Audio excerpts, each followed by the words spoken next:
오늘 우리가 함께 나누실 말씀은 에베소서 2장 14절부터 18절까지의 말씀입니다. 에베소서 2장 14절부터 18절까지의 말씀 우리 함께 합독하시겠습니다.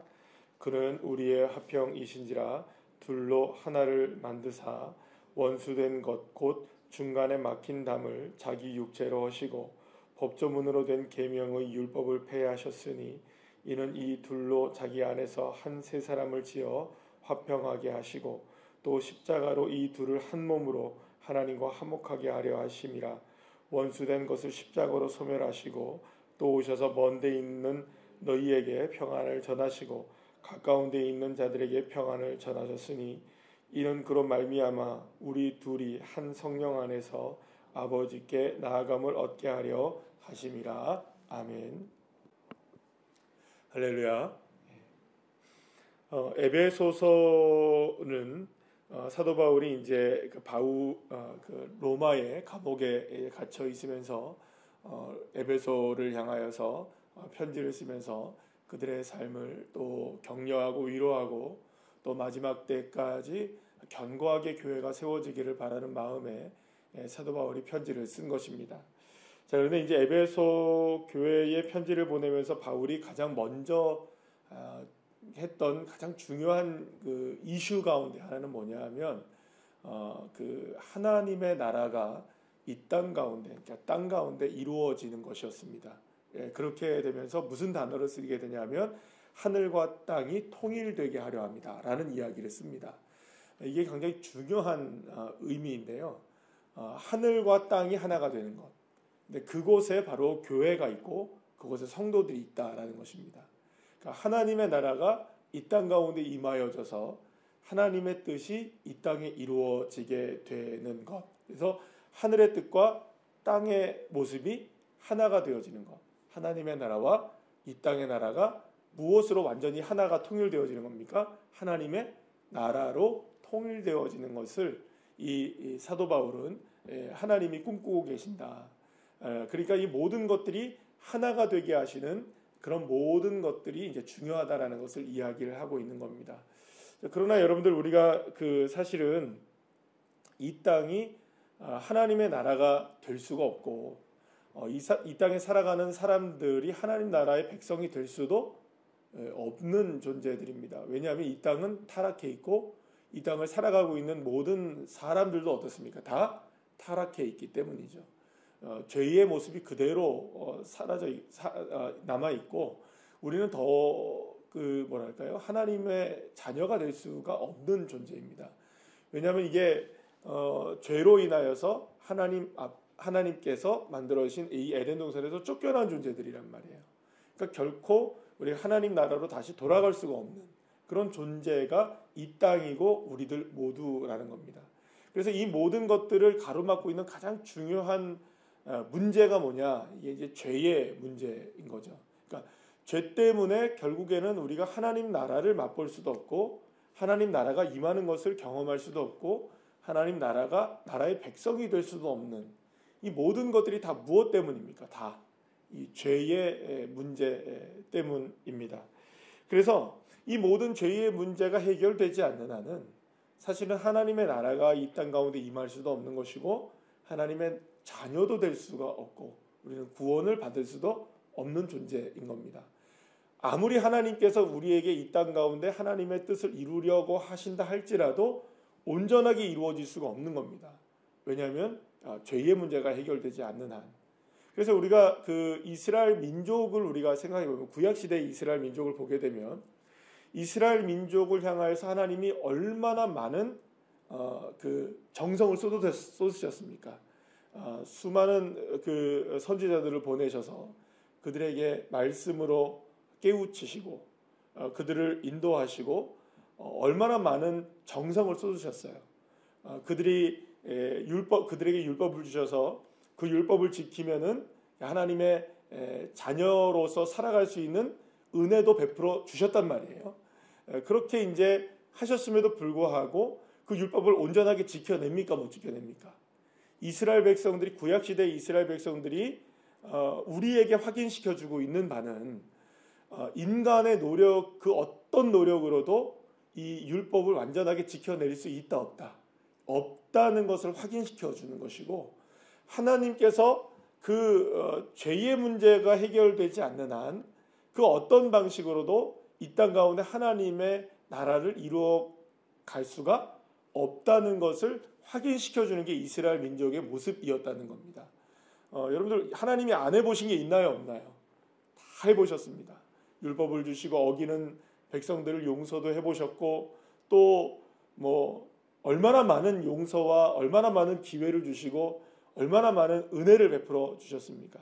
그럼에도 불구하고 하나님 면전에서 죄를 짓고 그들이 지켜야 될 절기 속에서도 하나님을 배반하고 우상을 섬기고 이 세상을 따라가고 죄를 짓고 얼마나 많은 일들이 일어나게 되었습니까? 그러니까 결국에는 우리가 확인할 수 있는 바는 뭐냐면, 인간에게서는 이 어떤 것으로도 하나님의 나라를 이 땅 가운데 이루어갈 수 있는, 통일시켜 나갈 수 있는 방법이 우리에게는 존재하지 않는다. 무엇의 문제가 해결되지 않는 한, 이 죄의 문제가 해결되지 않는 한 이 모든 것들이 해결될 수가 없다는 것을 오히려 공고하게 드러낸 것이라고 볼 수가 있습니다. 자, 그런데 하나님의 꿈은 뭐냐? 하나님의 꿈은, 그렇다고 해서 하나님의 꿈은 이걸 포기하시느냐? 이걸 포기할 수가 없다는 거예요. 왜냐하면 하나님이 만들어 놓으신 이 세상이 인간도 그 안에 포함되어 있죠. 그러면 그 모든 것들이, 하나님의 세상이 온전하게 만들어진 이 세상이 인간의 죄로 인하여서 모든 것들이 망가지긴 했지만, 그렇다고 해서 여러분들 만약에 이럴 수 있겠죠. 쉽게 생각하면 그러면 하나님이 그냥 뿅 하고 모든 것 다 지금 다 지워버리고 다시 만들면 됩니까, 안 됩니까? 솔직하게 다 뭉개고, 그죠? 그냥 우리로 얘기하면, 컴퓨터로 얘기하면 델키 딱 누르고 다 지워버리고 그냥 휴지통에 넣어버리면 되죠? 누가 알 거예요, 그거를. 아니, 그러면 여러분 생각해보자. 다 그냥 지금 이 세상을 싹 다 지워버리고 그냥 다 없애버리고 다시 하나님이 새롭게 시작하시고 에덴 동산 만드시면서 선악과 안 만들고, 그죠? 뱀 안 만들고, 그죠? 그렇게 해버리면 안 되나요, 그죠? 여자 안 만들고 그렇게 하면 되잖아요. 그러니까 하나님이 생각하실 때 그냥 모든 것 다 그냥 그렇게 해버리시면 더 편하실 수 있을 거예요. 근데 이게 큰 문제가 되는 게 뭐냐면, 그러면 스스로 하나님이 뭐를 자인하시는 겁니까? 하나님 스스로가 실패하신 것을 인정하시는 것이 되잖아요. 그러니까 아무도 몰라도 창조주로서 그건 남습니까, 안 남습니까? 남아요. 저희 어머님이 늘 얘기하셨던 게 있어요. 뭐냐면, 오준아, 네 앞에 형님인지 누님인지 한 두 분이 계신단다. 무슨 얘기인지 아시겠어요? 아니, 저희 형님 누님 계시는데 왜 그 안에 또 있어요? 그러니까 있대요. 이게 지우신 거죠. 무슨 얘기인지 아시겠어요? 옛날에는 다 그랬잖아요, 그죠? 요즘에는 그게 안 되는 거지만, 어려운 시절 때 아기를 막 낳으면 안 되니까 막 그때는 막 치우고 막 이랬단 말이에요. 근데 그게 마음에 남아 있는 거예요, 어머니. 어쩔 수 없이. 근데 저까지 지우려고 했거든요. 저도 뭐 간장도 드셔보시고, 마지막에는 안 돼가지고 얘가 안 지워지네. 그래가지고 병원 갔어요, 병원. 마지막에 한 4개월인가 5개월인가 돼서 갔다 오시더라고요. 근데 얘가 이제 지울 수가 없는 애가 된 거예요. 제가 저 갈 뻔했습니다. 저 갈 뻔하다가 병원에서 못 지운다, 얘는 너무 커가지고 이제는 더 이상 지우면 큰일 난다 해가지고 제가 그래서 나왔어요. 잘 나왔죠. 어머니 마음속엔 그 마음이 있는 거예요. 여러분, 어떻게 알아요, 여러분들? 그거를 누가 말하지 않으면 누가 알겠어요. 그러나 여러분들, 그거는 누구만은 아는 거예요. 존재는 아는 거예요. 만약에 하나님이 이 세상 그렇게 다 그냥 다시 리셋 시키시고 지워버리시고 다시 만들면 되는데 그렇게 하실 수 없는 거는 하나님은 창조주시기 때문에 그런 거예요. 하나님은 다 하실 수 있으신 거예요. 설령 인간이 죄를 범하였다 할지라도 그 방법을 이루어내시고 찾아내시고 하나님의 뜻을 이루어 가시는 분도 누구십니까? 여호와 하나님이신 거예요. 그래서 하나님이 찾아내신 방법이 뭐냐? 이 땅과 하나님의 나라를 하나로 만드시고 죄 지은 인간을 다시금 하나님의 자녀로 만드시기 위해서 하나님이 하신 그 방법이 뭐냐? 바로 독생하신 예수님을 우리에게 보내주셔서 하나님의 아들이신 예수를 우리에게 보내주셔서 하나님의 나라와 이 땅에 막혀있는 모든 담들을 허물어내시고 그래서 우리가 하나님의 자녀가 되는 권세를 누릴 수 있게 해주시고 하나님과 화목할 수 없는 우리를 하나님과 화목될 수 있는 존재로 만들어내신 그 통일의 정점에 누가 있느냐? 바로 예수 그리스도가 있는 거예요. 그러니까 예수 그리스도는 단순하게 우리를 뭐 그냥 구원하시기 위해서 오신 분 맞습니다. 우리의 죄를 용서해 주시기 위해서 분 맞습니다. 우리에게 은혜를 주시고 평강을 주시기 위해 오신 분 맞습니다. 그러나 더 큰 우리가 관점으로 오자면 하나님의 나라를 이 땅 가운데 이루어내시기 위한 모든 것의 통일의 통로의 가장 중심이 뭐냐? 이거 아니면 안 되는 것. 이게 뭐냐? 바로 예수 그리스도라는 거예요. 그러면 우리가 예수 그리스도를 바라볼 때 예수가 복음인 이유는 바로 여기에 있는 겁니다. 왜냐하면 복음이라는 건 뭘까요? 복된 소식이잖아요. 가장 복된 소식이라는, 그러니까 가장이라는 게 유일한 복된 소식은 뭐냐면 하나님의 나라가 이 땅 가운데 이루어질 수 있게 하는 열쇠인 겁니다. 열쇠. 우리 인간의 모든 문제를 해결할 수 있는 열쇠인 겁니다. 해결할 수 없었던 인간의 모든 문제를 해결할 수 있도록 하나님이 이 땅 가운데 보내주신 분이 누구냐? 예수 그리스도이신 거예요. 그래서 오늘도 본문에서 말씀하시죠. 그는 우리의 화평이신지라. 둘로 하나를 만드사 원수된 것 중간에 막힌 담을 자기 육체로 하시고 화평하게 하시고 그리고 또 16절에 원수된 것을 십자가로 소멸하시고 할렐루야 평안을 주시고 하나님과 화목하게 하시고 한 성령 안에서 하나님께 나아감을 얻게 하셨다. 여러분 하나님은 창조주 여호와 하나님이십니다. 그런데 그분에게 나아갈 수 있는 길이 열린 거예요. 누구를 통해서? 예수 그리스도를 통해서. 예수 그리스도라면 막힌 것을 허무실 수 있으십니다. 예수 그리스도라면 모든 것을 가능하게 하십니다. 예수 그리스도라면 우리에게 화평을 주십니다. 예수 그리스도라면 우리에게 화목을 주시고 평안을 주시고 성령 안에서 하나님께 나감을 얻게 하십니다. 뭘 통해서? 오직 예수 그리스도를 통해서. 그러니까 예수 그리스도의 이름을 우리가 외치는 자가 되어지고 믿는 자가 되어지고 의지하는 자가 되어지면 그 사람은 무엇을 누리는 사람이 됩니까? 하나님 나라의 통일을 누리는 자가 되는 거죠. 내가 오늘의 삶을 살아가는데 나의 삶은 뭐 늘 어렵고 힘들고 마음의 고통도 있고 여러 가지 연약함이 우리에게 있다 할지라도 내가 그 자리에서 예수 그리스도를 온전하게 믿는 믿음의 선포를 하게 된다면 어떤 일이 벌어지는 겁니까? 비록 내 삶은 일어나 하나님의 나라가 내게 임하는 것입니다. 할렐루야. 이게 우리의 믿음의 눈인 거죠.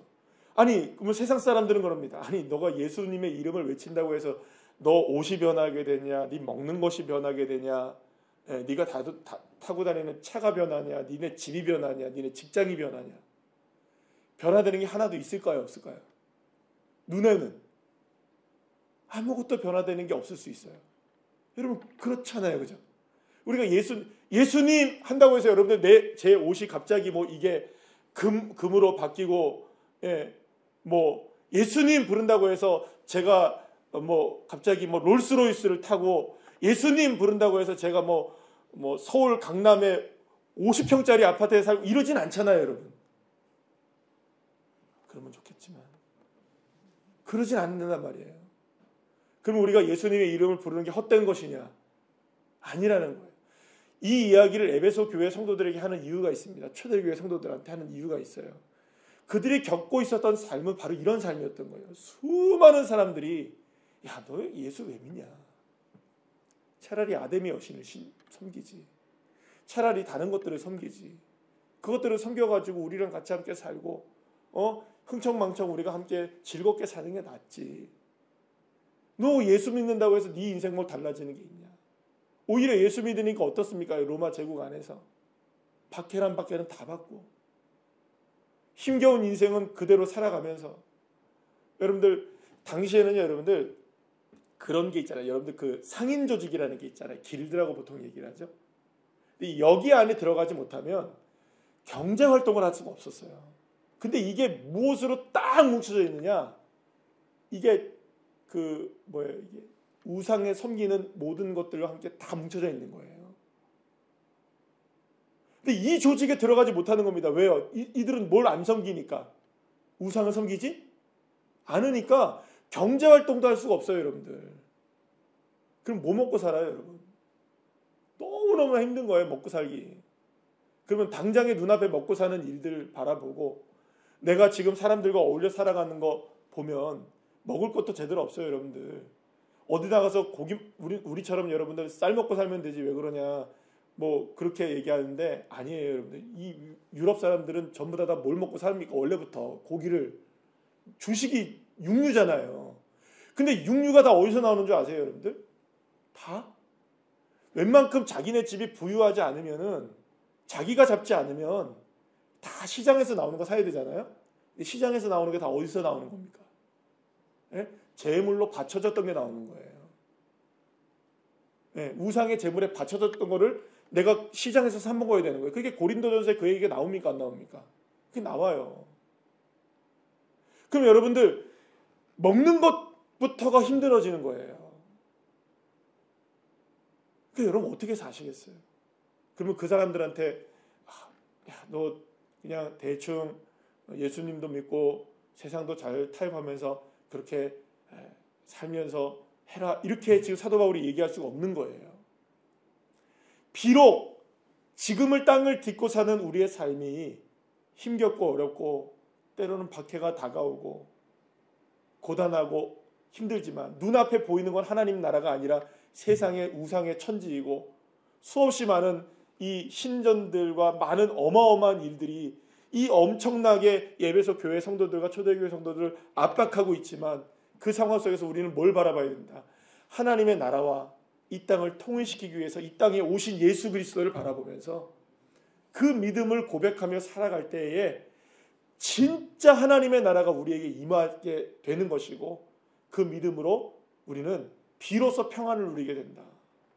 그래서 여러분들 지금도 많은 그 나라들에서 예수를 믿는 사람들이 박해를 받고 핍박을 받으며 순교를 당하고 있는 일들이 지금도 일어나고 있습니다. 특히 북한 같은 경우에는 지금도 그렇잖아요. 여러분들 우리나라 바로 위쪽에 그 우리랑 똑같은 민족인 사람들이 예수 믿는 이유만으로도 그들은 죽어가고 있어요, 여러분들. 그럼 여러분 그걸 우리가 어떻게 설명해야 될까요?